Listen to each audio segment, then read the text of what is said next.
High friends welcome back to my channel चले एसेছি একটা নতুন ভিডিও নিয়ে রিয়ার ঠিকানায়।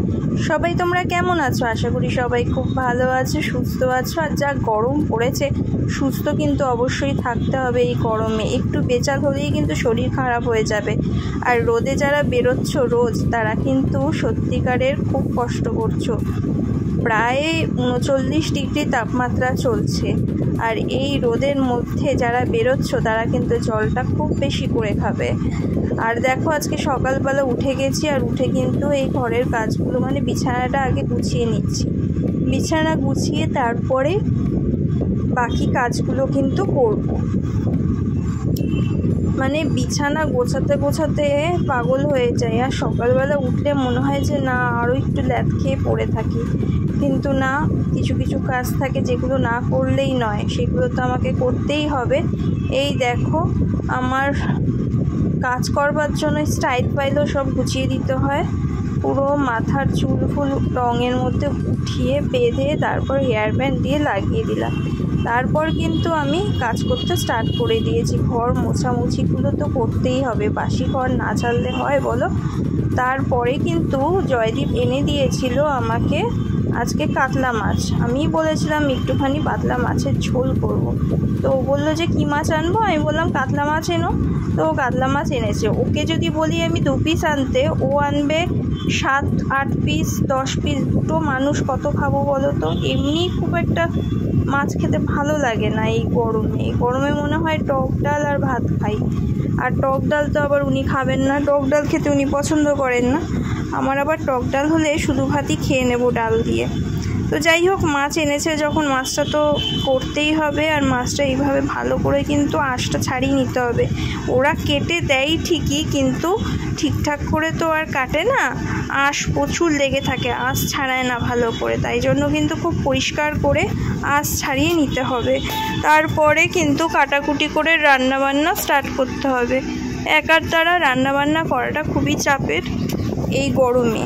এই গরমে রান্নাঘরে থাকা মানে হচ্ছে আগুনের মধ্যে ঝাঁপ দেওয়া। মানে আগুন আর আগুন, যা গরম পড়েছে। উফ! রান্নাঘরে এমনি মানে নর্মাল টেম্পারেচার যদি 39 হয়, রান্নাঘরে 50-60 ডিগ্রি মনে হয় সেলসিয়াস।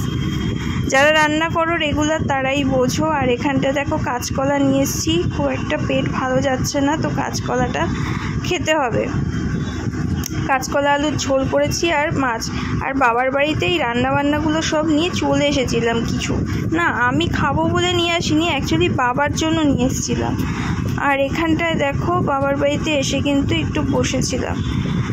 আর এখানটায় ইনি এসেছেন একটু নতুন সদস্য। ইনি মাঝে মাঝে নাকি আসেন, এসে একটু খাওয়া দাওয়া করেন এই বাড়িতে। এবার দুপুরবেলা কিন্তু আমি আবার অস্পার বাড়িতে চলে এসেছি, কেন কি এই গরমে আর পারছি না, এসির তলায় থাকতে ইচ্ছা করছে। এখন বাজে 3:10। আর এখন একটু তরমুজটা খেয়ে নিলে খুব ভালো হয়, কেন ঠান্ডার মধ্যে এই ঠান্ডা ঠান্ডা তরমুজ খেতে বেশ ভালো লাগে। তারপর আমি বসে গেলাম হচ্ছে এই আর্ট অ্যান্ড ক্রাফট নিয়ে। আজকে একটা নতুন জিনিস ট্রাই করছি ক্লে দিয়ে। আস্তে আস্তে তোমরা দেখতেই পাবে কেমন কি করেছি। আগে মিনি ব্লগে তোমরা হয়তো দেখেছো, আর এটা এখন বলো যে কেমন হচ্ছে। আর আমার যে হাতের কাজগুলো তোমাদের কাছে শো করছি, সেগুলো কেমন হচ্ছে কিন্তু আমাকে উৎসাহ দেওয়ার জন্য কিছু তো বলো। খারাপ হলেও বলো, ভালো হলেও বলো। তার ফলে কি আরও নতুন নতুন ভিডিও করতে আমি কিন্তু সক্ষম হব, আর উৎসাহিত তো হবই। আর এই দেখো কি সুন্দরভাবে করে রেখেছি। আমি জানি অনেক ভুল ত্রুটি আছে, সেগুলো পরবর্তী ভিডিওতে কিন্তু কারেকশান আমি করব। তাও যারা যারা দেখছো, যদি কোনো ভুল ত্রুটি তোমাদের চোখে লাগে তাহলে কিন্তু তোমরা আমাকে বলো। আর আমি সব জানি এই চিন্তাভাবনা আমার মধ্যে নেই, যেটা জানি না। এরপরে কিন্তু আমি চলে এসেছি বিকেলবেলা মানে সন্ধেবেলা স্টুডেন্টের বাড়িতে কম্পিউটার ক্লাস করাতে। এই দেখো কম্পিউটার ক্লাস করাচ্ছে, এদিকে আমার চোখ তো গেল একটা অন্যদিকে। এখানে দেখতে পাচ্ছ, কাকে দেখতে পাচ্ছ বলো তো? ভ্যানি। ও কিচেনে যেন কি একটা করছে, আমি গিয়ে দেখছি ছোলা খাচ্ছে ও কিচেনে একটু একটু করে। যাই হোক, ওকে দেখে তো আর লোক সামলাতে পারলাম না, চটকানোর কোলে তুলে নিলাম।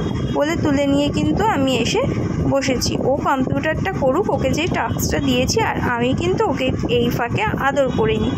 ও কিন্তু আদর খেতে খুব ভালোবাসে। আর অদ্ভুত ব্যাপার, মানে ও চুপ করে আছে, একটা কোনো নড়াচড়া নেই। মাঝে মাঝে না মাথাটা দিয়ে একটু গুঁতো দেয়, আর সেটা আমার না খুব ভালো লাগে, এনজয় করি ব্যাপারটা। আর ও মানে গায়ে কোনো গন্ধ নেই, আর অদ্ভুত ভালো লাগে ওকে কোলে নিলে। মানে ও কিন্তু কোলে থাকতে বেশ ভালোই লাগে ওর এখন। আগে যেমন ছটপট করতো, নেমে যেত, ও কিন্তু এখন আর সেটা করে না। ভালোবাসা পেতে ভালোবাসে। কি হলো?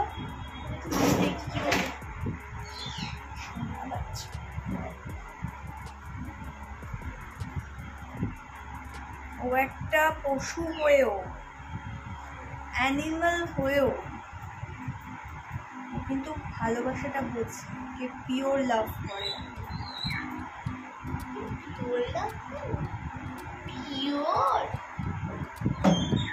শুকনো লাভ হলো কে শুকনো লাভ করে সেটা বোঝে।